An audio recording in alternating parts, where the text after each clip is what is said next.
Bienvenue dans Prima INSEE, mes secondes parties. Avec Diane, nous entourons oui. Sandrine Orgnon. Ça va toujours, Diane, oui. Ça va très bien. Sandrine, vous étiez avec nous pour le Mondia INSEE, mais vous nous avez fait du poulet sauce italienne, oui. Façon poulet italienne. Italienne. Voilà. Et là, vous allez faire quelque chose d'autre aujourd'hui. Du poulet au kiwi. Du poulet au kiwi. Ou plutôt au kiwi cru. Au kiwi cru, c'est-à-dire du vin de kiwi. Oui.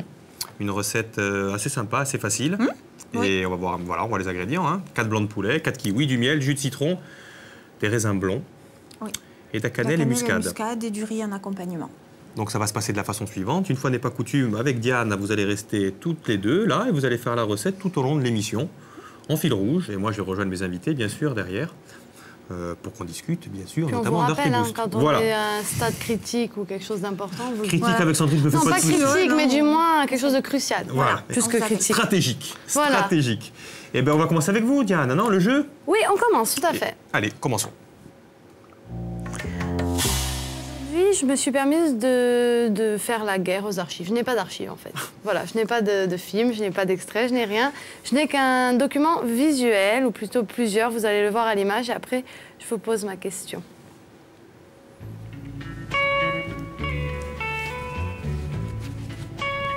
Ah, tu as repris la musique de Giulia. Ouais.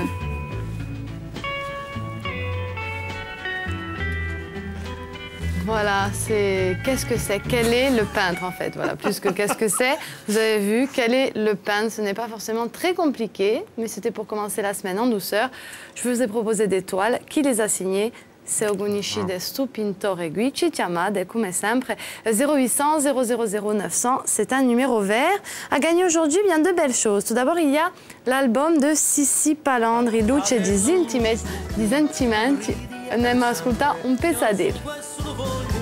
Ma vengono le voglie quando sempre in ballerà più vicino. C'est nouveau, ça. C'est nouveau. Oui. C'est Sissi Palandri qui nous les a amenés lui-même en personne à France 3 Corse. D'ailleurs, j'invite les artistes insulaires à nous amener leur album. Bien sûr, bien sûr. Ça nous aidera à tenir la cadence au niveau des cadeaux. Et puis, de toute façon, nous sommes là pour te faire Et découvrir puis pour aussi les artistes faire, insulaires, tout à fait, avant tout, c'est bien cela. Donc, Sissi Palandri vous offre son dernier album par notre intermédiaire. Et puis aussi, un dîner, plutôt un déjeuner. Vous serez invité à un déjeuner, si vous êtes le gagnant du jour, pour 2 personnes à Artégouste, le week-end donc à Aléria. Ça sera exactement le Bistronome, et ça sera un déjeuner par Yves Candebord et Xavier de Masterchef. Et je crois que notre invité peut un petit peu en parler. Je vais la retrouver, bien sûr, mais ça vous dit quelque chose, parce que pour ceux qui n'auraient pas suivi le Mondia INSEE, je place dès que je peux, vous allez faire Masterchef. Et là, il y a carrément quelqu'un du jury. Je suis dans les sélections. Oui, vous êtes dans les sélections. Je ne sais pas si je vais le faire. Oui, j'espère. C'est le moment de marquer des points, en tout cas. Hein. Ouais. Nous, on est à fond avec vous. Hein. Oui, on est à fond avec vous. Bon, ce que je vais faire, les filles, c'est que je vais vous laisser. On va laisser les filles au fourneau. Vous nous faites une petite recette. Quand les moments stratégiques, vous n'hésitez pas à nous appeler. Tiens, vous n'avez pas mis de tablier, donc du coup, vous n'allez pas trop mettre la main à la pâte. Sans filet, comme d'habitude. Sans filet. Allez, moi, je rejoins nos invités tout de suite, après ça. Et oui, on retrouve vous, Emmanuel Pierre, directeur de l'incubateur de Corse. Bonjour, je suis ravi que vous soyez là. À côté de vous, Valérie Mermet, bonjour. Bonjour. Vous travaillez pour Artégouste. Vous êtes même organisatrice. Je suis l'organisatrice. Je suis adjointe au maire à la mairie d'Aléria, puisque c'est eux qui sont porteurs du projet d'Artégouste. On rappelle ce que c'est qu'Artégouste, quand même. Artégouste, une manifestation sur le goût, entre les savoir-faire, la tradition, la modernité. Donc avec de l'innovation, et puis chaque année des rencontres de chefs, des rencontres avec les producteurs, beaucoup de choses. Ça se passe à Aléria. Ça se passe à Aléria, les 14 et 15 avril. Et je le répète, hein, nous-mêmes, INSEE, on sera le 13 avril. On sera avant la manifestation pour faire découvrir un petit peu tout ce qui va se passer autour et d'Artégouste, et puis aussi autour d'Aléria, bien sûr. Notre chroniqueuse du jour qui est là, bonjour. Célia. Ça va, Célia? Très bien, merci. Quand on vous parle d'Artégouste, ça vous fait penser à quoi, vous? Artégouste a mis le vin à l'honneur cette année, et justement, c'est la France qui est le pays, le premier producteur au monde de vin. Environ 44 millions d'hectolitres de vin en 2011. Alors, elle est talonnée de près par l'Italie et l'Espagne. Et à eux trois, ils se partagent le 50% du marché mondial. Par contre, le premier pays consommateur de vin au monde, ce sont les États-Unis. Suivi par l'Italie, la France et la Chine. D'ailleurs, où se tiendra le salon du vin à Hong Kong en mai prochain. Donc il y a un vrai engouement et un vrai intérêt de la Chine pour le vin. Par contre, une petite précision, c'est que si les États-Unis sont les premiers consommateurs de vin, c'est-à-dire en quantité achetée, la France, elle, est loin devant en termes de consommateurs par Consommation an. individuelle. Voilà, consommation individuelle. Par Combien- an, c'est combien- 54 litres juste devant l'Italie, l'Italie est à 53 litres. Chaque Français consomme 54 litres de vin par an. Ouais. Mais ça n'intéresse pas trop nos œnologues et notre producteur d'à côté, là Christophe Pétier et Jean-Marc Negrogne, puisque vous on l'a vu, hein, vous faites du vin sans raisin, hein, ou très très peu, et vous exportez votre production. Vous, Christophe, c'est le kiwi cru, avec lequel on fait la recette du jour. Et vous, Jean-Marc, on rappelle ce que c'est. Premièrement, un apéritif et ensuite un sirop à base de sucre et de baies naturelles. Et vous, non, vous, c'est pour le marché insulaire, bien sûr. Pour le Jean-Marc, marché on l'avait insulaire, compris. tout à Alors fait. que vous voulez exporter ça notamment en Chine, hein, Christophe. Oui. Parce que exactement. paraît-il qu'en Corse, il n'y a pas de demande. C'est difficile, les gens sont... C'est un marché traditionnel de vin, mais pas forcément de boissons fermentées de fruits. D'accord. Alors avant que nous revenions un petit peu sur Artegusto avec vous, on va peut-être rester sur la cuisine. Diane. Oui. Diane, qu'est-ce que vous êtes en train de faire? Je suis en train de couper des kiwis, selon le chef, elle me l'a demandé. Des kiwis en 4, tandis que je crois qu'elle a déjà mis le poulet en cuisson. En lamelles. En lamelles. Un petit peu plus vite. Les kiwis en 4 parts, si on peut Alors le voir. expliquez-nous, allez-y Sandrine, hein, ce que la Alors, recette. on prend des escalopes de poulet, on les coupe en lamelles et on va les mettre dans un petit peu d'huile à cuire. Ensuite, on épluche et on coupe en quartiers des kiwis. Et ensuite, on va sortir en fait le poulet de la poêle et on va faire une sauce à base donc de citron, de miel, de kiwi cru et de kiwi frais et avec un petit peu d'épices. Ça va faire en fait un sucré salé. Et vous, Diane, vous êtes à la Ah, moi, découpe, je fais ce que je peux. Donc, Non, non, éplucher, ça débrouille bien. Hein. si vous le dites. Alors, on revient avec Artegusto. Artegusto, donc, qui est né en 2002 à l'initiative de 3 étudiants, c'est Oui, cela? c'est ça. C'était à la base un projet d'étudiants, licence pro commerce, une l'IUT de Corse. Et donc, ils avaient, en fait, c'était un projet validant pour leur cursus. Et ils ont eu l'idée d'Artegusto. C'était quoi l'idée au départ? C'était de mettre L'idée, en relation... c'était de mettre en relation, voilà, de faire quelque chose autour du goût, de mettre en relation les producteurs, de valoriser effectivement des produits à travers et la gastronomie. Et le premier épisode d'Artegusto, c'était à Corté. Les 5 ans qui ont suivi, ça a été à Corté. Et nous avons accueilli Artegusto donc depuis 3 ans sur Allier. En fait, ils ont eu l'idée d'aller à la rencontre des régions. Et la première région sur laquelle ils se sont arrêtés, c'était Allier. Et ils n'en sont plus repartis. Parce que justement, c'était une démarche nomade, maintenant c'est devenu une démarche sédentaire, ça y est, on ne bougera plus d'Allier. Depuis l'année dernière, on va dire que l'IUT a eu l'honnêteté de reconnaître que c'était difficilement encore un projet d'étudiants. Donc les enseignantes qui menaient ce projet, Thérèse Albertine et Marie Fouzil, se sont dit que c'était plus possible. Donc c'est la mairie d'Allier qui est devenue porteur de projet. Mais il y a toujours des étudiants. Toujours les étudiants, c'est le partenaire privilégié, c'est le partenaire principal, bien évidemment. Et puis vous avez un autre partenaire, désormais. C'est désormais ou c'est vous, l'incubateur? Emmanuel, qu'est-ce que vous faites Ça durera peut-être encore longtemps, J'espère. j'espère. C'est-à-dire, vous, qu'est-ce qui vous a amené dans cette manifestation, justement, Artegusto, vous, l'incubateur? En fait, Artegusto met l'accent sur les produits innovants, sur l'innovation. Et donc, nous avons été mis en relation pour effectivement identifier, détecter des projets dans le domaine de l'agroalimentaire qui pourraient participer à cette édition et occuper un espace dédié à l'innovation les 14 et 15 avril prochains. D'accord. Et donc j'ai orienté les 2 porteurs de projet, Jean-Marc et Christophe, sur cette édition. Mais on en a parlé dans la première partie, bien sûr, Emmanuel, mais en quoi l'incubateur a été aidant dans cette histoire avec nos 2 porteurs de projet là, parce qu'ils avaient des bonnes idées. Oui. On a vu que Jean-Marc est allé lui-même cueillir ses baies. Ils n'avaient peut-être pas besoin de vous en fait finalement. Mais en fait, l'incubateur apporte déjà un financement qui permet d'amorcer ce type de projet. C'est pas négligeable. Mais ensuite aussi un réseau et des conseils. On l'a vu sur les 2 projets notamment en termes de propriété intellectuelle, de dépôt de marques, pour éviter des conflits avec des marques existantes, assurer la protection industrielle de ces 2 projets. Assurer la protection industrielle, c'est très important. C'est majeur, puisqu'on ne peut pas commercialiser si on ne s'assure pas cette protection. Ça fragilise le projet de négliger cette étape-là. Et l'incubateur apporte des conseils en ce sens. Quelquefois, ce n'est pas sous la forme de prestations financées, mais tout simplement de conseils dans la stratégie de la protection. Ensuite, on les oriente au SUI et on les aide à monter les dossiers pour obtenir des subventions et partir notamment, comme ils l'ont fait tous les deux, et principalement Christophe Pétier, sur des salons internationaux, pour pouvoir faire la promotion des produits, exporter. C'était le cas au Salon de Londres, je crois, et au CIAL, le Salon des professionnels de l'agroalimentaire, où d'ailleurs le projet a obtenu, un des produits a obtenu un prix à l'innovation. Donc on les accompagne aussi pour les mettre en réseau et trouver des financements pour mener à bien les différentes étapes qui vont conduire à l'entreprise. Oui, j'entends plus rien du côté de la cuisine. Ça y est, c'est fini? Non. Ah. Calme et volupté, tout va bien. Non, on a mis, elle a mis plutôt du miel, c'est ça, hein? Oui. Avec 2 cuillères à soupe de miel avec le jus d'un demi-citron. Voilà. On va laisser caraméliser. C'est-à-dire, expliquez-nous bien, hein, expliquez. Voilà. Donc. C'est la la sauce poêle chaude. On fait un caramel avec du miel et du jus de citron. On attend un petit peu que ça cuise, que ça caramélise et on va mettre nos kiwis à l'intérieur. feu très doux, hein? Feu très doux. Attendez, je me rapproche, parce que ça sent très bon, ça sent bon. Donc ça, voilà. Et là, vous avez quand même retiré votre... On a retiré le poulet qu'on met sur du papier absorbant. On enlève le maximum d'huile. Et dans la même poêle, on met miel et citron. Et on attend. Et on attend que ça caramélise. Et qu'est-ce que vous faites, Diane, avec vos kiwis? Après, on mettra les kiwis, c'est ça? Oui. Voilà. C'est une recette assez simple, finalement. Oui. Vinaigre balsamique, là, quand même, encore, on l'a senti, non. hein? Non. Miel? Non. J'ai senti vinaigre balsamique, moi. C'est le miel. C'est le miel et le citron. Voilà. Là, on va mettre les kiwis. Ouais, ça sent. Hop, ça sent.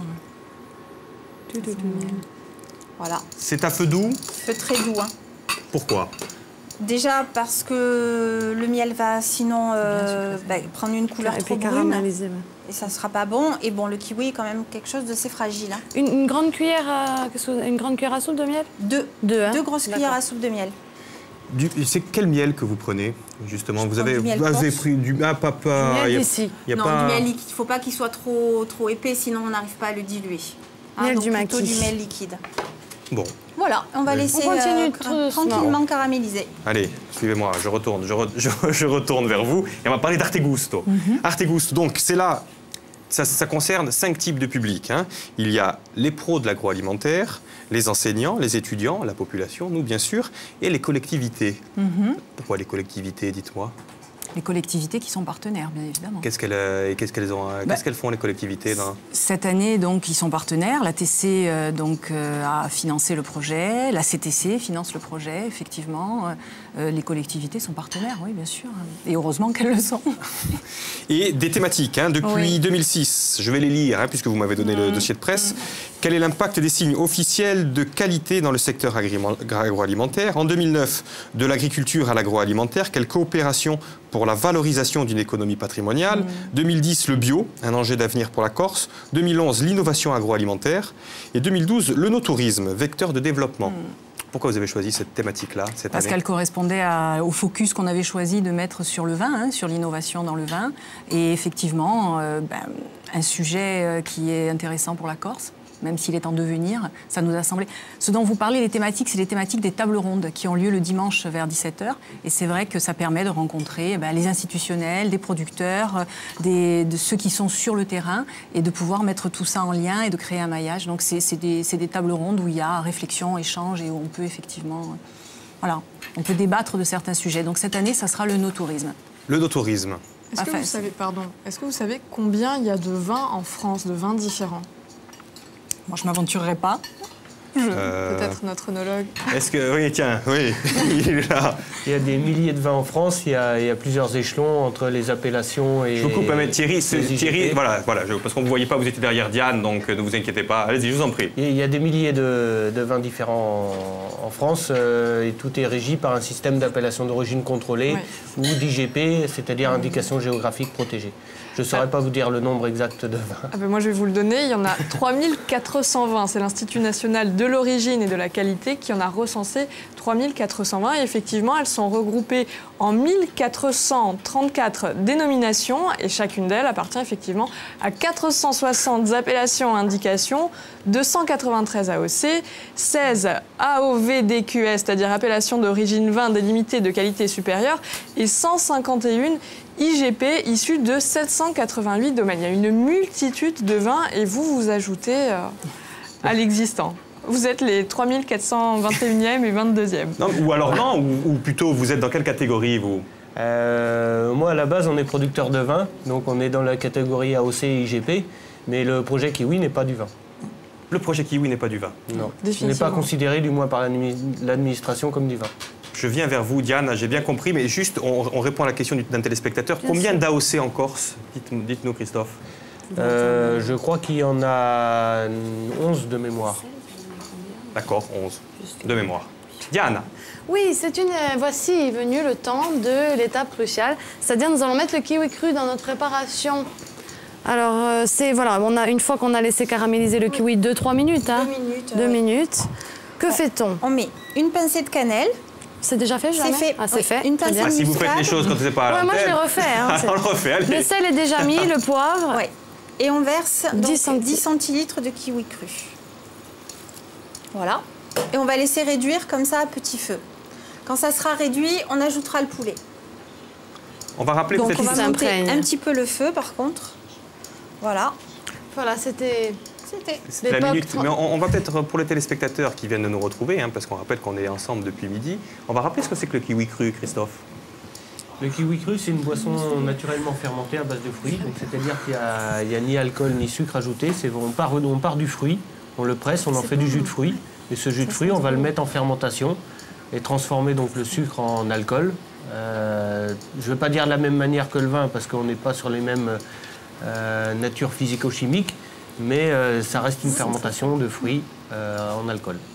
Et la petite anecdote, c'est que ce sont vos enfants qui avaient laissé les kiwis traîner dans un coin de la cuisine, et c'est comme ça que vous vous êtes aperçu que les kiwis fermentaient aussi bien que du raisin. Ça fermente même très bien et très très vite. Grâce aux enfants. C'est un hasard qui vous a poussé, qui vous a fait découvrir? Non, j'avais déjà l'intention de travailler beaucoup de fruits en fait, mais c'est vrai que le kiwi, le déclic a été sur le kiwi parce qu'il y a eu ce fait qui a fait que c'est là où je me suis rendu compte que le kiwi avait un potentiel aromatique énorme. Et du coup, après, on a focalisé un peu nos recherches sur le kiwi plus que sur d'autres fruits, même si aujourd'hui, on travaille sur plein d'autres fruits à côté. Et vous, Jean-Marc, vous connaissiez Christophe avant de le rencontrer ou pas? Vous vous êtes rencontrés sur le plateau? On s'est rencontrés en étant, je dirais, entrés en incubation il y a quelques années. Donc voilà, depuis ce temps-là, on échange quelques... Parce que c'est marrant, ça, ils sont arrivés tous les deux en même temps. Comment ça s'est passé? Non, ils sont un petit peu décalés. Christophe Pétier est arrivé en 2008 et Jean-Marc un an après. Mais voilà, donc en incubation, on organise de temps en temps des rencontres où tous les porteurs de projets qui viennent d'horizons différents peuvent discuter, peuvent se rencontrer justement, échanger, et ça a été le cas à plusieurs reprises. D'accord. Allez, je crois que nous avons un gagnant. Oui, Diane. Allez. Oui, il me semble qu'il s'agit de Domenica. Bonjour. Oui, bonjour. Vous nous appelez de Bigoulia. C'est ça. Comment ça va? Ça va bien, merci. Bon, très bien. Est-ce que vous arrivez à tout suivre simultanément, Doumé, la cuisine, la recette et les projets? Oui, à peu près. Bon, ça va. Est-ce que vous le connaissiez, vous, ce kiwi cru, et puis ainsi que les autres vins? Ah oui, bien sûr. Bon, oui. Alors, je crois qu'on a peut-être de la demande encore pour ce kiwi cru. Oui. Bon. On va le goûter, tout à l'heure. Non, mais c'est marrant ce que vous dites, parce qu'effectivement, Christophe nous disait qu'il n'est pas destiné à être commercialisé en Corse. Hein. Pas particulièrement. Il n'y a pas vraiment une grosse demande sur le marché local par rapport à ce type de... Vous allez voir l'effet INSEE, vous allez voir l'effet INSEE, mais ça va être un truc de dingue. Ça va être un truc de dingue. Domenica, qu'est-ce que vous faites du côté de Bigoulia? Eh bien, écoutez, je vais sûrement aller faire une promenade. Bon, très bien. Il fait beau là-haut? Ah, il fait très beau. Bon, très bien. Profitez bien de la journée.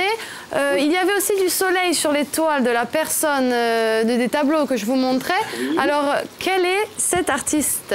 Alors, moi, j'ai pensé à Jean-Paul Quilty. C'est une très bonne réponse. Est-ce qu'il y a une toile en particulier qui vous a fait penser à sa patte artistique ou c'est juste une intuition? Toutes ces couleurs. C'est vrai, ces beaux bleus. Oui, les couleurs de la Corse, en fait. Magnifique bleu, tout à fait. C'est une excellente réponse. Hein. On voit bien sûr Jean-Claude Quilici à l'image. Félicitations, je vous envoie le disque de Sissi Palandri. Est-ce que vous connaissez cet autre artiste? Je le connais, j'en ai déjà un, je l'apprécie beaucoup. Eh bien ça, c'est le tout dernier, Luci di Sentimenti. Il nous a dit qu'il en préparait un encore en ce moment. On l'attend aussi avec impatience. Et puis, vous allez descendre donc à Aléria.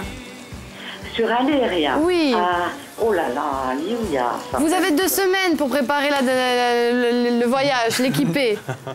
C'est-à-dire, je ne recevrai pas à domicile, donc. Non, en fait, alors le CD, ça sera bien sûr chez vous par la poste, mais par contre, le repas, pour y aller, il va falloir descendre à Aléria.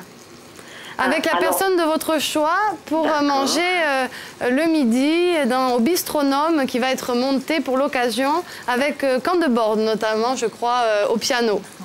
Oui, alors exactement, se trouve où le restaurant? Alors, on va vous expliquer tout ça hors antenne, mais du moins, vous choisissez surtout, le plus important, la compagnie. Donc, prenez la personne de votre choix avec vous. Et moi, je vous appelle hors antenne, je vous explique exactement où c'est. Parce que vous pensiez que les cuisiniers allaient venir à la maison et vous faire un petit plat, en fait. Pourquoi pas, C'est nouveau comme concept. Si possible, on fera comme ça. Non, eh bien écoutez, Doumène, les gars, de toute façon, on va vous rappeler hors antenne, on va vous expliquer un petit peu toutes les modalités. En tout cas, ça a été un plaisir de jouer avec vous, merci. Hein. Moi aussi, je vous remercie. Donc, je raccroche, là. Vous raccrochez, vous allez vous promener au soleil, et puis on vous rappelle, bien sûr, pour cette invitation. Voilà, je vous remercie. Bonne journée, au revoir. Bonne journée également. Ciao, ciao. Au revoir et merci de votre fidélité. J'ai l'impression qu'il y en a une qui s'active, là. Oui. On y est presque. Alors, on a mis le poulet, hein.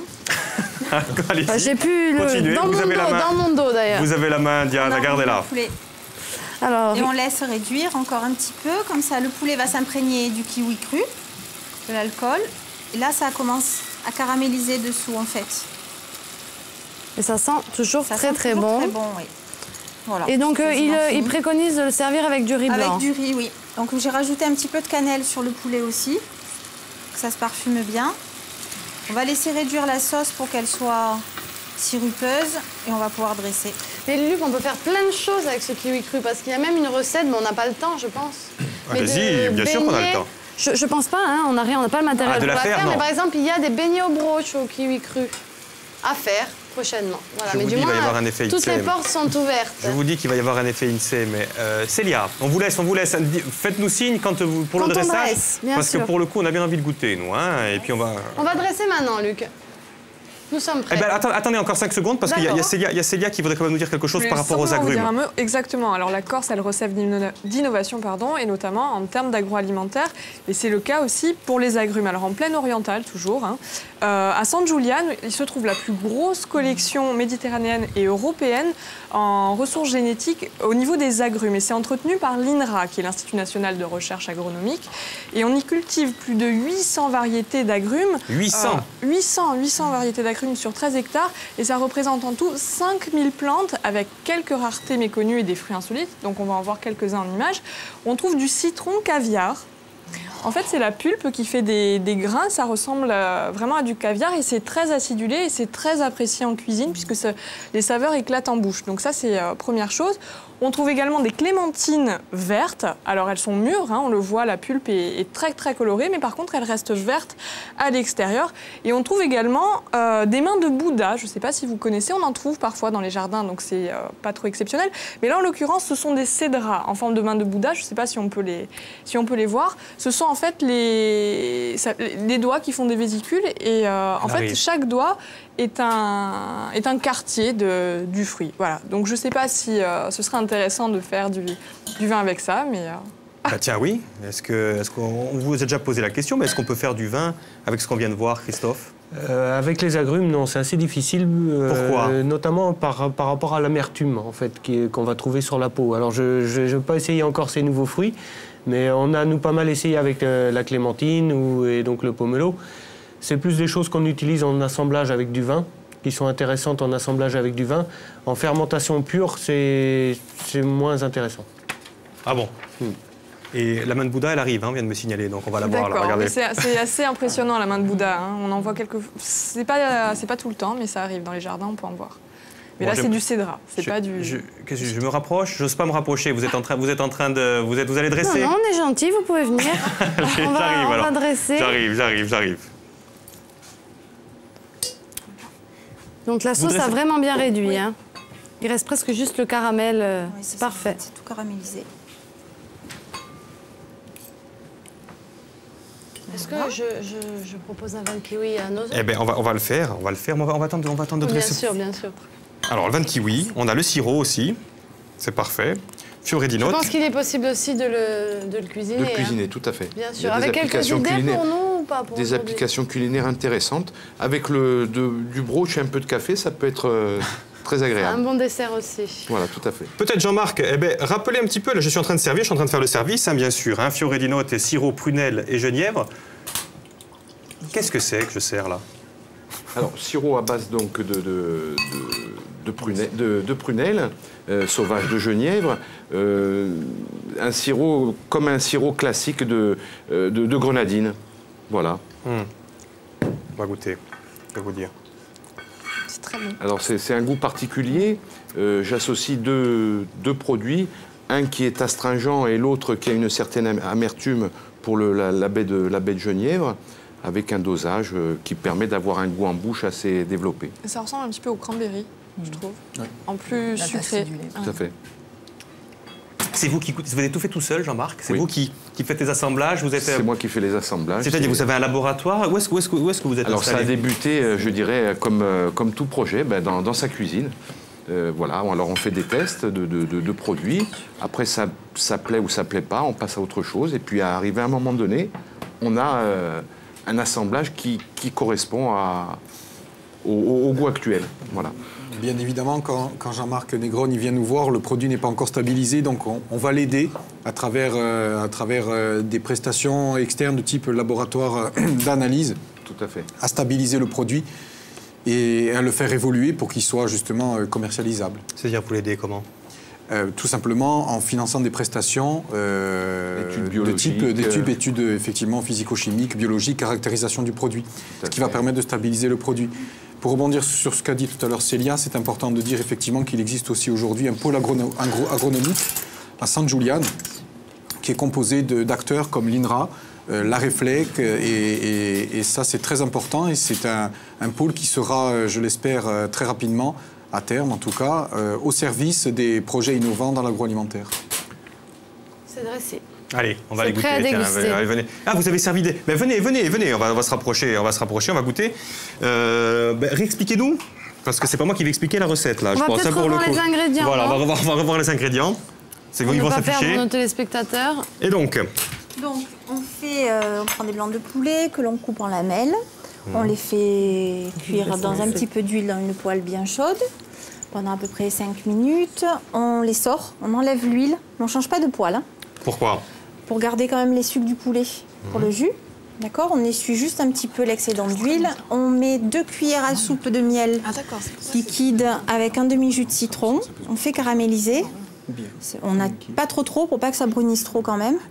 On y jette des kiwis coupés en quartiers. On sale, poivre.